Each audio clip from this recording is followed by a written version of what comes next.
Merci, Monsieur le Premier ministre. La parole est à Monsieur Bertrand Pancher. Monsieur le Premier ministre, peut-être allez-vous répondre de façon plus apaisée à la question paisible que je vais vous poser sur la même question, et en tout cas compléter la réponse que vous ne nous avez pas donnée en totalité. D'abord, évidemment, être aux côtés de tous pour apporter un soutien sans faille à la direction d'Air France dans le cadre du drame et des agressions dont ils ont été victimes. Vous avez bien fait, Monsieur le Premier ministre, d'aller sur place. C'est votre rôle comme représentant de l'État actionnaire. Regrettez évidemment l'image catastrophique que l'on donne dans le monde, l'image d'une France ou d'entreprises qui ne savent pas se réformer ou qui ne se réforment que dans la violence.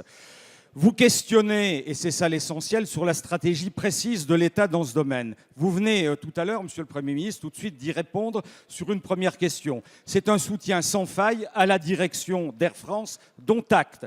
Ça veut dire que vous soutiendrez évidemment Air France jusqu'au bout dans ses négociations ou dans les actions qu'Air France mettra en place. Mais par-delà ce soutien sans faille, quelle est, in fine, la stratégie du gouvernement? Est-ce que c'est le plan A qui avait été un moment soulevé par Air France, 18% d'économie en contrepartie d'un développement de façon à être à la même taille ou être dans les mêmes conditions que les entreprises qui nous entourent? Si ce n'est pas le cas, est-ce que c'est le plan B qui a été repoussé notamment violemment ce week-end en ne pas achetant d'avions, en supprimant du personnel et en supprimant des lignes? Quel est le plan du gouvernement dans cette affaire, Monsieur le Premier ministre? Il est important que l'État actionnaire se prononce précisément, et les propos de votre secrétaire d'État au transport ce matin ne nous ont pas rassurés. Négociation.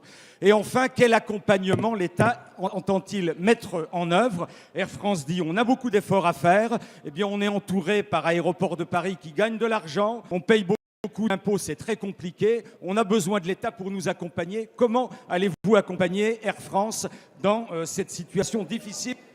Merci, Monsieur Pancher. La parole est à Monsieur le secrétaire d'État chargé des Transports, de la mer et de la pêche. Oui, merci, Monsieur le Président. Monsieur le député, sur le début de votre question, naturellement, je reprends les propos du Premier ministre sur la condamnation et sur la seule réponse possible, à savoir qu'il y ait des poursuites pénales, car nous sommes en dehors totalement du champ de l'action syndicale. Et pour demain, je crois que les réactions de ce matin, on doit les noter, à la fois du côté de la direction, mais aussi de l'ensemble des organisations syndicales représentatives. J'ai observé que chacun appelait à la reprise du dialogue. Et je crois qu'aujourd'hui, le message que l'on doit envoyer, c'est effectivement celui de la reprise du dialogue. C'est la meilleure façon de répondre à ceux qui caricaturent la France. Pour quel dialogue et pour quel objectif? Le Premier ministre vient de le dire. Il n'y a qu'un seul objectif, c'est celui qui a été fixé par la direction, non pas parce que c'était comme ça une idée en l'air, mais parce que c'est un passage obligé compte tenu de la situation. On en connaît les raisons, c'est à la fois l'émergence du low cost depuis tant d'années et puis aussi la concurrence des compagnies du Golfe.